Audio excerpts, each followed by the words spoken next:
British Museum is sending one of its rarest historic objects, the Cyrus cylinder, on a 9-month tour of America. With me today is Neil McGregor, the director of the museum, to talk to me about objects, history, and the power of cultural diplomacy. Neil, welcome. Thank you. Neil, this extraordinary object, slightly cracked, but you can see very much how it was originally made, with this remarkable writing on it. Can you describe it to us? Yes, it's not a beautiful thing.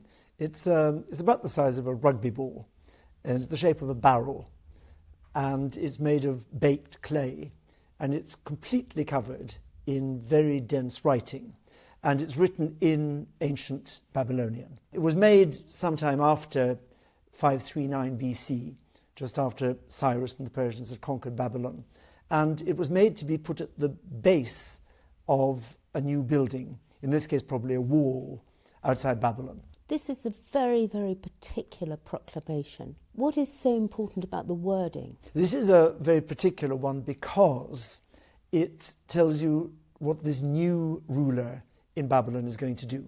We're at the moment when the Persian Empire is expanding rapidly, and it's becoming the biggest empire that had ever been seen. But much more important, it's the first empire that is trying to hold together lots of different kinds of people. And it poses a quite new challenge in government. And this declaration tells us what Cyrus is going to do, that he's going to put right the wrongs done by the previous kings. He's going to allow the peoples that those kings had deported to go home. He's going to allow them to take their gods, their temple gods with them. And he's going to restore the temples of the different gods. So it's a statement that this new order in Babylon, this new empire, this new ruler of the Middle East, is going to run the Middle East in a different way. One of the things that happens as a result of this new approach is that the destroyed temple in Jerusalem, which had been burnt when the Jews were deported, is also going to be rebuilt.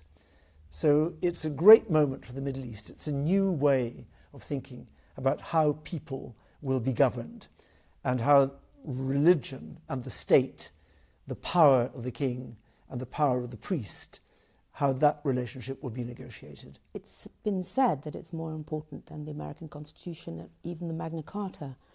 Why is that? It's because I think it's the first expression of a dream, of an ideal, of how you can run a society. It's the first record we have of somebody reflecting or acting on how you hold together a society of different ethnicities, different faiths, different languages, of how you govern diversity. Now, it was made during the period of Cyrus the Great, who's been a hero to many people, not just obviously to Thomas Jefferson, but even Machiavelli. What's the appeal there? Cyrus, I think, is seen as one of the rulers who finds a way of ruling without relying on fear.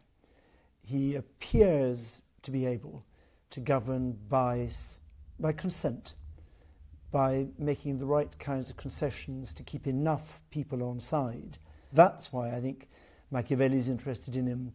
It's why I think the 18th century in particular, Enlightenment Europe, French, British, American, are fascinated by him because they are confronting the same challenge. How do you imagine a society where different religions can coexist in the same state? Most of Europe never manages it, and they look back to Cyrus as somebody who did, and they look forward, in the case of America, to a new kind of state that will. Now, in 1971, a copy of it was presented to the United Nations, and it's still in the main entrance there. They had it translated, they had its Babylonian cuneiform script translated into the 6 official UN languages. What's the significance of that symbolic gift? It's absolutely appropriate that the Cyrus cylinder be in the United Nations and in different languages, because it's from an empire that ran in many languages and was administered in many languages. So the idea of the same script, the same text being put in different languages is something that comes to us really from the Iranian Empire.